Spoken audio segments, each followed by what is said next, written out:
Oke, kali ini kita akan membahas seputar pinjol, baik yang legal maupun yang ilegal. Biar waktu kalian gak kebuang sia-sia, di sini gue mau tegesin sekali lagi. Gue gak akan ngebahas soal rekomendasi pinjol, cara untuk menaikkan limit, ataupun cara untuk gagal bayar. Jadi, jika kalian mencari itu semua, silahkan tutup video ini sekarang. Tapi kalau kalian ingin mencari lebih, silahkan tonton video ini sampai akhir. Pinjol mulai marak di Indonesia sekitar tahun 2016 sampai 2017, ketika fintech peer-to-peer lending mulai berkembang pesat. Saat itu, banyak startup fintech bermunculan dengan janji pinjaman cepat dan mudah, tanpa ribet seperti bank konvensional. Tapi, puncaknya terjadi di sekitar tahun 2018 sampai 2019, ketika pinjol ilegal mulai menjamur. Banyak aplikasi pinjaman online ilegal yang menawarkan pinjaman instan dengan bunga mencekik tanpa pengawasan ketat dari OJK atau Otoritas Jasa Keuangan. Akibatnya, banyak orang terjebak dalam siklus utang dan mengalami teror penagihan yang sangat sadis. Pemerintah mulai serius menangani masalah ini sekitar tahun 2021 dengan menutup ribuan aplikasi pinjol ilegal dan memperketat regulasi fintech lending. Tapi meskipun banyak yang sudah diblokir, pinjol ilegal masih tetap bermunculan dengan berbagai modus baru. Emangnya kenapa bang dengan pinjol ilegal? Yang jadi concernnya adalah pinjol ilegal itu memiliki bunga yang sangat mencekik, akses ke data pribadi, penyebaran aib, dan penagihan kasar atau intimidasi. Gua kasih contoh sederhana. Kita sebut aja Budi. Si Budi lagi kepepet, butuh uang buat bayar kontrakan. Karena gajian masih 2 mingguan lagi, dia tergoda buat minjem ke pinjol ilegal yang diiming-imingi katanya bakal cair dalam 5 menit tanpa ribet. Akhirnya Budi minjemlah 1 juta dengan bunga 2% per hari. Awalnya Budi mikir nih, cuma 2%, kecil lah. Udah miskin, belagu nih si Budi, cuma 2% katanya. Tapi setelah 1 bulan, utangnya udah jadi 1.800.000-an. Budi kaget dong. Loh, kan gue cuma minjem 1 juta, kok ini udah jadi 1.800.000? Bingung kan dia? Karena bingung, dia baru ingat ada bunga 2% per hari. Terus si Budi barulah ngitung, ya kan, dengan modal kalkulator HP-nya. Bunga harian 2%, Budi minjem 1 juta. Hari pertama, utang Budi tetap 1 juta. Hari kedua, utang Budi jadi 1.020.000 karena nambah 2% kan. Hari ke-7 udah jadi 1.148.000. Hari ke-30 udah meledak jadi 1.811.000 dan seterusnya. Nah, pas udah ngitung, barulah si Budi sadar. Wah, iya juga ya. Udah 1,8 aja utang gua. Nah, sedangkan duitnya belum cukup nih si Budi buat bayar, ya kan?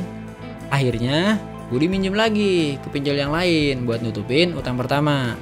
3 bulan kemudian, total utang Budi udah 6.191.000. Bahkan udah melebihi dari gaji sebulannya Budi. Gajinya yang pas-pasan habis buat bayar bunga doang. Tiap hari Budi diteror sama debt collector, bahkan diancam aibnya bakal disebar ke teman-teman atau bahkan keluarganya. Akhirnya Budi nggak cuma kehilangan uang, tapi juga kehilangan ketenangan dalam hidupnya. Sampai sini gue yakin lu semua udah sadar lah bahaya pinjol ilegal itu kayak gimana. Kalau lu telat bayar, mereka bisa tambahin denda harian dan maksa lu buat minjem dari pinjol lain buat nutupin utang yang lama. Inilah kenapa banyak orang yang akhirnya gali lubang tutup lubang dan gak bisa keluar dari lingkaran setan pinjol. Ya gimana mau bisa bayar, orang baru 3 bulan aja utang udah jadi 6 kali lipat. Jadi mereka tuh sengaja bikin lu gak bisa bayar, supaya lu minjem lagi di tempat yang lain buat nutupin utang yang lama. Dan begitu seterusnya. Setelah belajar dari pengalaman, akhirnya si Budi minjol lagi nih. Ya namanya orang butuh ya kan. Tapi si Budi sekarang lebih pinter nih, dia minjol tapi ke yang legal, yang terdaftar di OJK. Katakanlah dia minjem 1 juta dengan bunga 0,3% per hari, sesuai dengan ketentuan OJK lah ya. Kalau dia bayar dalam 30 hari, total yang harus dibayar adalah 1.090.000. Masih masuk akal. Kalau ada telat, ada denda. Tapi maksimal hanya 100% dari utang pokok. Jadi nggak bakal naik ke puluhan juta kayak pinjol ilegal. Dan yang paling penting, nggak akan ada teror, nggak akan ada sebar data, dan nggak akan ada ancaman mental. Sampai sini clear lah ya, kenapa pinjol ilegal itu sangat berbahaya. Tapi gua gak nganjurin juga buat kalian pinjol, karena walaupun pinjol ilegal lebih aman, tetap aja namanya utang itu utang. Dan kalau nggak bisa bayar tepat waktu, ya cuma ngebebanin. Tapi kalau lu mampu bayar, ya terserah, whatever ya kan. Yang sering kejadian adalah orang terlalu gampang minjem buat hal-hal yang konsumtif, kayak beli gadget baru, liburan, atau sekedar gaya hidup yang sebenarnya bisa ditunda. Akhirnya yang harusnya cuma solusi darurat, malah berubah jadi kebiasaan. Baik itu pinjol ataupun pay letter, sebetulnya bagus kalau dipakai dengan bijak.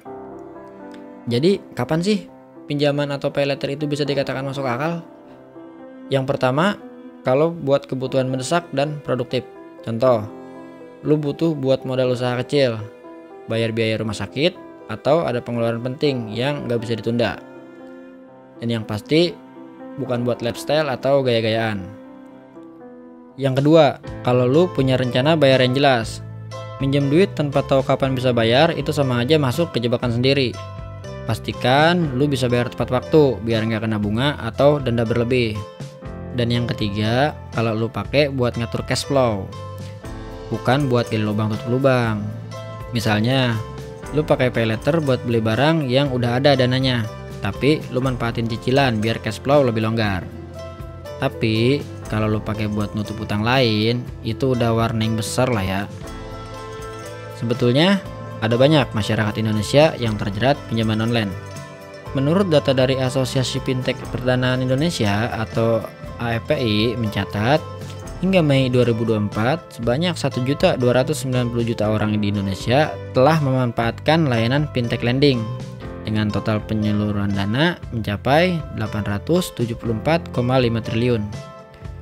Gue gak tahu angka pastinya untuk tahun ini berapa, tapi penyumbang terbanyak dari pinjol itu ya milenial dan Gen Z, terutama dari kelompok usia 19 sampai 34 tahun. Mereka adalah Gen Z dan milenial. Tercatat sebagai kelompok usia penerima terbesar kredit pinjol, yakni 54,06%